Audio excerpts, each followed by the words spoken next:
Donc aujourd'hui, je vais vous parler d'intégration continue. Est-ce que vous avez déjà fait... qui a déjà entendu parler d'intégration continue ici? Et qui pourrait me donner une définition? Il y a toujours un moment de monde. Donc, en fait, plus précisément, on va parler de comment builder et déployer des applications en Cordova pour iOS et Android. Si vous avez Windows Phone, on ne l'a pas encore fait et je suis un peu désolé pour vous, en utilisant CircleCI. Donc, vous pouvez poser des questions à tout moment si je ne suis pas clair, et ça devrait durer une vingtaine de minutes. Il y a le lien vers un repo GitHub sur lequel il y a plusieurs infos. Déjà, tous les fichiers que j'utilise.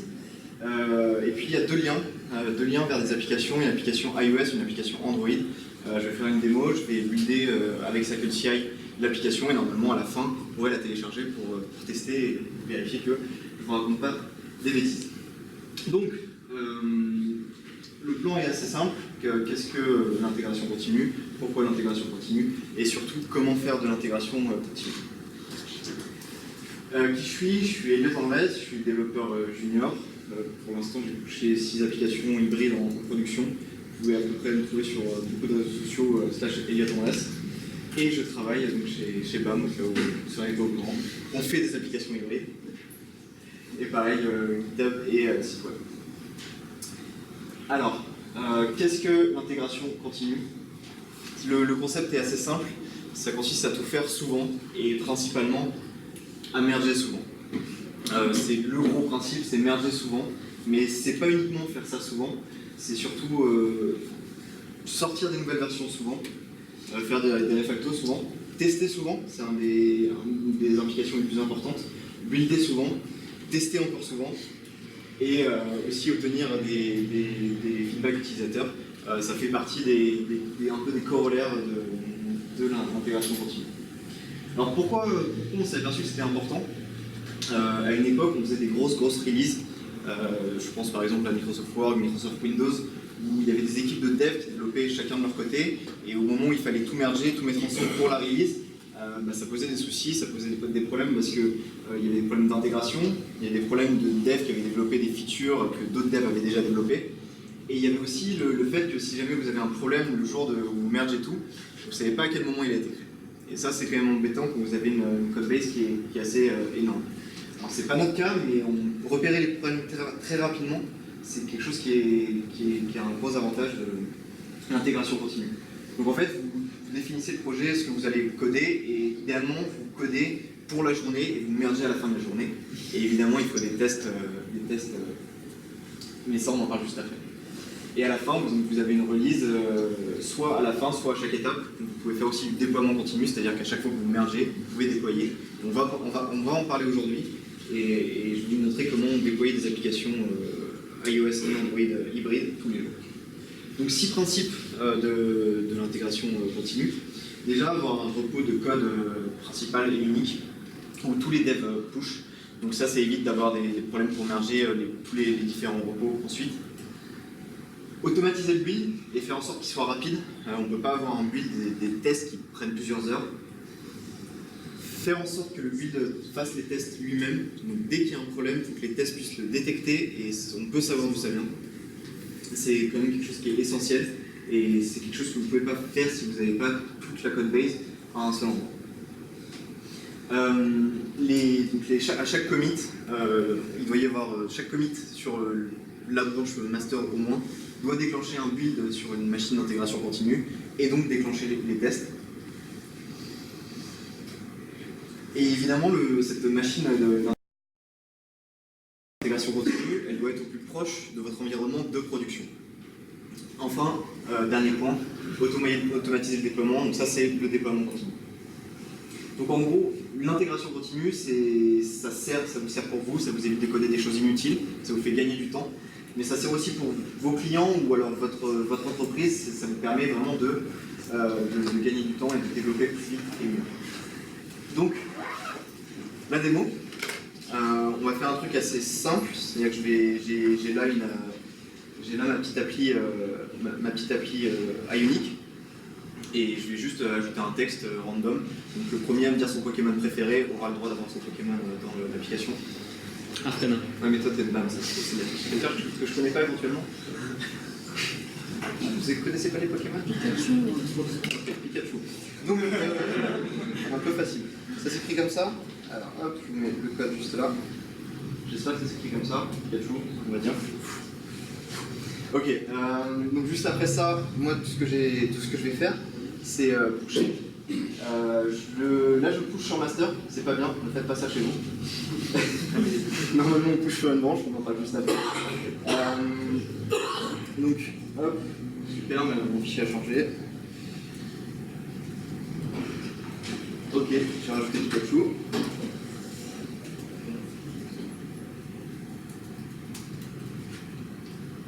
Ok, et là, je push. Et donc ça, c'est notre phone push, effectivement. Et donc ça, c'est ce qui va trigger un build sur CycleCI. Alors comment il fait? Il y a une API Git, il y a des hooks Git, et donc à chaque push, il détecte qu'il y a eu un changement sur votre repos. Donc juste là, on a le dashboard CycleCI, il me dit ok, hop, un nouveau build a été mis, et là il m'a lancé mon build. Donc on va voir tout de suite après toutes les opérations qu'il fait. Donc là, vous voyez qu'il a été lancé et j'espère que d'ici les questions, on aura une application buildée disponible que vous pourrez télécharger si vous avez noté l'adresse du repo. Ok, donc on revient au slide.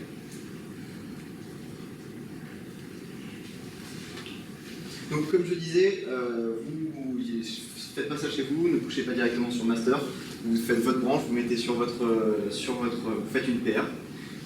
Votre équipe commente, je suppose que vous connaissez ça, ensuite on merge la PR, et c'est à ce moment-là que les gros tests sont runnés. Vous pouvez runner aussi les tests avant, sur votre PR évidemment. CycleCI peut le faire pour vous, on en parle juste après. Et à ce moment-là, donc, il est déclenché un build automatique sur CycleCI. Et juste après ce build, s'il a réussi, si les tests sont passés, on déploie l'application. Et après, donc, vous pouvez soit déployer sur staging, soit directement sur votre environnement de prod, ça dépend si vous aimez vivre dangereusement. Nous, on va se concentrer sur ça, sur cette phase de test et de déploiement avec CycleCI. Donc, comment ça marche? Imaginez ça comme une machine OS X vierge. Donc, pourquoi une machine OS X? Il y a aussi des machines Linux. La seule chose, là, on va s'intéresser principalement aux builds pour iOS, parce qu'ils sont un peu plus compliqués que les builds pour Android. Donc, automatiquement, il fait un git clone, il récupère vos fichiers, il installe vos dépendances, donc vous lui précisez les dépendances nécessaires, il en a déjà des préinstallées. Il installe les plugins Cordova. Alors nous, ce qu'on fait en général, c'est qu'on utilise Ionic, on fait un Ionic State Save à chaque fois qu'on ajoute un plugin, et on restaure nos plugins avec une seule commande. Sinon, vous pouvez faire un script qui les ajoute à la main. Ça peut être utile de faire un script si vous avez des plugins qui utilisent des clés d'API. Je pense notamment aux plugins de Maps, je pense à tous les plugins qui utilisent quelque chose où on a besoin de cette clé. Donc vous pouvez faire un script. Et une fois que tout ça a été fait, vous pouvez donc runner vos tests, soit sur votre code, soit sur votre application, mais là, il faut vraiment pouvoir runner au sein de la machine. Ça prend un peu plus de temps. Enfin, dernière étape avant de builder, on prépare les signatures. Quelque chose qui est assez ennuyant avec les applications Apple, c'est qu'il faut les signer et que c'est assez compliqué. Et donc c'est de ça dont on va parler. Et juste après ça, on peut builder et déployer. Donc toutes ces étapes-là se passent dans un fichier cycle.yml. Donc la première étape, c'est de spécifier ces deux éléments-là, qui servent absolument à rien en fait, parce que nous on s'en sert pas. C'est juste si vous les mettez pas, il ne faudra pas builder. Donc, nous on a mis des placeholders, c'est une ancienne appli qu'on utilisait. Et juste là, donc lui spécifier, ok, sur le build, je veux que tu lances au moins les tests uniquement sur master. Vous pouvez aussi spécifier des branches à exclure et lui dire comment vous pouvez builder. Et juste après ça, on installe toutes nos dépendances. Donc on installe Node, on installe Java, on installe le Android SDK. Et vous noterez un petit hack juste ici, parce que quand vous faites Android Update, il vous demande de valider les conditions d'utilisation. Donc sans cette petite ligne de code, votre machine d'intégration continue risque d'attendre très longtemps pour valider les conditions d'utilisation. Je vous conseille de l'insérer. Ensuite, on utilise npm pour installer tout ce dont on a besoin. Alors je sais que les sudo c'est pas bien, mais les machines CycleCI elles ont tendance à parfois pas vouloir installer. C'est un des problèmes qu'on a actuellement avec CycleCI. On espère pouvoir l'enlever bientôt. Donc vous installez tout ce dont vous avez besoin et finalement vous préparez, les signatures. Donc c'est à ça qu'on va s'intéresser et c'est ça qui nous a pris le plus de temps quand on s'est décidé à lancer l'intégration continue. Donc en fait c'est assez simple. Vous créez un keychain temporaire avec un mot de passe temporaire aussi. Ensuite vous importez en fait différents certificats. Le premier certificat, c'est le certificat Apple Worldwide, que vous pouvez trouver sur le site d'Apple, qui est un certificat générique. Le deuxième certificat, c'est votre certificat à vous, qui vous permet de builder les applications. Et enfin, votre clé de signature, où il faut un mot de passe que vous mettez dans les variables d'environnement de CircleCI. Je vous montre juste après. Enfin, vous déverrouillez le keychain pour qu'il soit accessible quand vous allez builder l'application. Et dernière étape, vous déplacez les provisioning profiles. Donc si je résume, il faut le certificat Apple, votre certificat, votre clé de signature et le provisioning profile.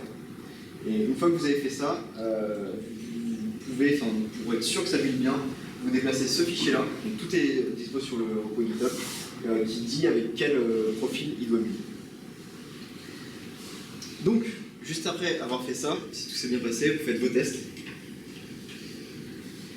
Et enfin, vous utilisez Cordova Deploy. Alors, Cordova Deploy va builder l'application, la signer et la déployer. Cordova Deploy, une autre version que vous trouvez sur notre repo, déploie sur OKApp. OKApp, c'est en fait une plateforme qui permet à nos clients de télécharger les applications, directement sans passer par l'App Store, les App Store. Et donc, tous les jours, on leur envoie un mail en leur disant voici les nouvelles applications, cliquez ici pour les télécharger. Donc, maintenant que je vous ai montré comment ça fonctionne, je vais vous montrer comment vous pouvez l'utiliser. Déjà, il faut créer un OKApp IT si vous voulez déployer sur OKApp. Il faut créer un compte sur CircleCI. Sur CircleCI, les builds, un build, c'est-à-dire une machine, est gratuite. Donc vous pouvez tester CircleCI sans souci. Et si vous buildez souvent des applications hybrides, je vous conseille vraiment de mettre ça en place. Vous allez dans Experimental Settings et vous activez les builds sur OS X pour être sûr qu'ils buildent sur une machine Mac. Vous ajoutez les clés Android, iOS et surtout le mot de passe de votre certificat. Finalement, pour le build de SX, oui. Je crois il y a 2 mois, c'était pas encore public, donc il fallait faire un petit mail pour demander qu'il débloque. Il débloquait à tout le monde, mais la fonction était pas active. Voilà, donc éventuellement vous leur envoyez un mail si vous ne trouvez pas l'option. Ils sont très réactifs, très sympas. Donc après, vous allez sur le site d'Apple, vous créez l'App ID Provisioning Profile. Il y a des tutos très bien faits sur comment l'aider. Vous remplacez les certificats qui sont sur le repo. J'ai mis des placeholders pour que vous puissiez avoir les bons noms. Vous modifiez le fichier CircleCI pour être sûr que vous avez les bonnes dépendances par rapport à votre application. Et après, vous n'avez normalement plus qu'à pusher sur votre repo et vous pourrez builder. La seule chose, ça met beaucoup de temps, enfin 10 minutes. J'ai dit qu'un des principes c'était de faire ça rapidement. Et 80% du temps est dû à l'installation des dépendances. Donc en fait, il y a 2 possibilités. La première, c'est d'utiliser le cache de CircleCI. Nous, on a essayé, on n'a pas réussi. On a réussi. On a réussi, mais ça ne marchait pas. Ça prenait plus de temps que son cache. Voilà, ça prenait plus de temps que sans cache. Donc, je ne pouvais pas s'en réussir. La deuxième possibilité, c'est de paralléliser. En fait, CircleCI propose 2 types de machines, les machines OS X et les machines Linux. Sur les machines Linux, vous avez déjà Java installé, le Android SDK installé. Donc, ce que vous pouvez faire, c'est faire 2 repos. Et avec les hooks GitHub, vous avez un repo qui va builder sur une machine Linux et l'autre repo qui va builder sur une machine OS X. De cette manière, vous n'avez pas installé toutes les dépendances Android sur la machine Linux, sur la machine OS X, et vous gagnez du temps. La seule chose, si ça foire à un endroit, ça va être plus compliqué à voir. Mais vous avez le droit de ne pas vouloir utiliser CircleCI. Vous avez plusieurs possibilités. Utiliser un autre service. Je sais qu'il y a Travis CI qui propose des builds aussi sur machine OS X. C'est gratuit si vous êtes étudiant avec le pack GitHub, et je crois que sinon ça doit être sur des repos publics. Donc si vous voulez des repos privés et builder dessus, il faut payer. L'autre solution, c'est de builder votre propre serveur d'intégration continue. Alors ça, c'est pas simple à faire, dans le sens où il va falloir l'entretenir. Il faut acheter une machine Mac, il faut vraiment... ça demande beaucoup d'entretien et ça demande d'installer aussi des librairies dessus. Mais ce sera vraiment plus rapide parce que vous aurez déjà toutes vos librairies, vous ne partirez pas d'une machine vierge à chaque fois. Mais je vous le déconseille parce que c'est peut-être plus une perte de temps qu'au final builder à la main. Donc, juste en conclusion, CircleCI, c'est génial. De temps en temps, il se foire, il manque les installations, on ne sait pas trop pourquoi, mais ça reste minoritaire. Et il peut vous notifier si jamais c'est le cas. Il fait les builds en 10 minutes, donc c'est quand même agréable. Et surtout, vous n'avez pas à perdre le temps à faire les builds vous-même. On peut déployer automatiquement sur OKApp. On peut envoyer directement une notification dès qu'il y a une nouvelle version. Donc je vous conseille vraiment, si vous faites des builds souvent, de ne pas perdre votre temps à builder à la main, signer à la main, etc. Et d'utiliser ce genre d'outils, parce que ça fait gagner du temps et vous voyez assez vite où sont les problèmes. Et surtout, mettre des tests sur CircleCI, vous pouvez le configurer pour qu'à chaque push sur n'importe quelle branche, il lance vos tests. Et ça vous fera gagner en fiabilité et en temps aussi pour localiser les problèmes. Donc si vous avez des questions, n'hésitez pas.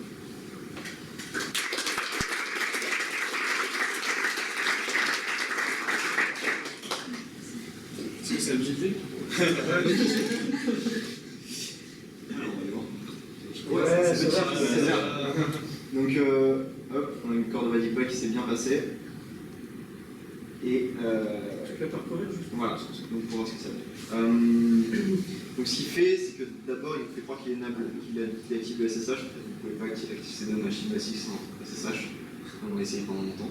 Par contre, sur les machines Linux, vous pouvez. Donc si vous pouvez vérifier que votre build se passe bien, voir les problèmes. Il récupère votre code. Tac. Il configure la machine. Il restaure le cache. Si vous avez mis des dossiers en cache, vous pouvez mettre n'importe quel dossier en cache. Et après, donc, il installe toutes vos dépendances. Donc là, on voit le temps que l'installation de chacune des dépendances a pris. Vous voyez que c'est quand même assez conséquent si on additionne tout.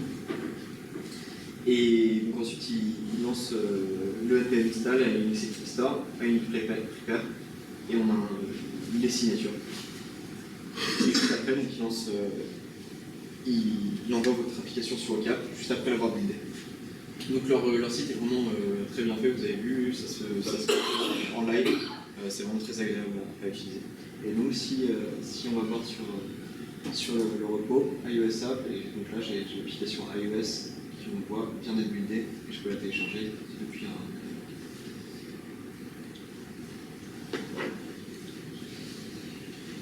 Oui. L'outil CircleCI, on est obligé d'avoir un repository. Moi je vais mettre dans le repository parce qu'on a dit c'est Ah oui, il me semble qu'il pousse fortement vers GitHub. On n'a pas essayé d'autres repos, il faudra aller voir sur leur site pour être sûr. Ça marche comment ça? Sur GitHub Le modèle CircleCI. C'est-à-dire c'est gratuit, c'est payant. Donc c'est gratuit pour un build à la fois.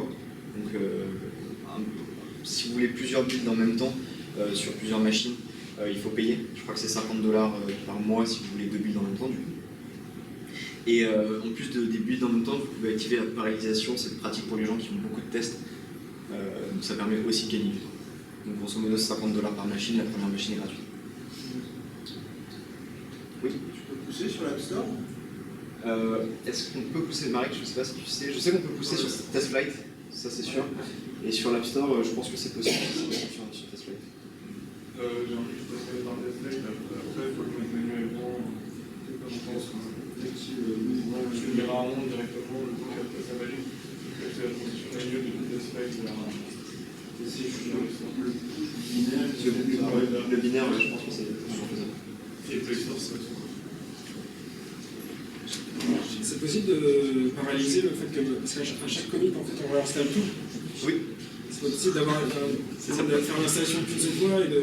On peut utiliser leur dossier de cache, mais, ça cache, en fait. Mais comme on disait, on a eu du mal quand on a essayé de mettre nos dossiers en cache, donc c'était les dossiers de Homebrew et les dossiers de NPM. Ça prenait plus de temps de récupérer le cache et de tester que tout était bien installé que de tout réinstaller. Donc c'est pour ça que si le temps est crucial, avoir sa propre machine, c'est ce qui est la meilleure solution. Il y a deux questions en même temps. Monsieur. Pourquoi Circle lisse? Peut-être que Marie peut répondre à cette question-là. Pas du tout, c'était le premier service qu'on a testé, on était assez contents.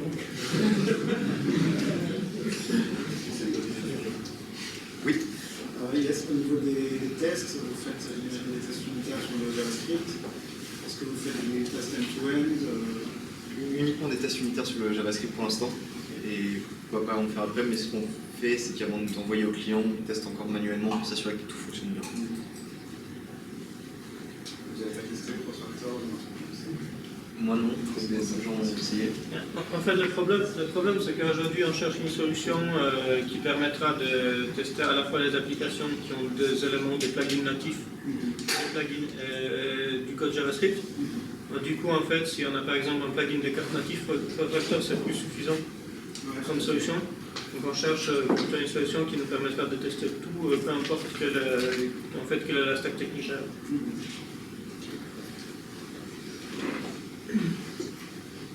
D'autres questions? Super, merci beaucoup.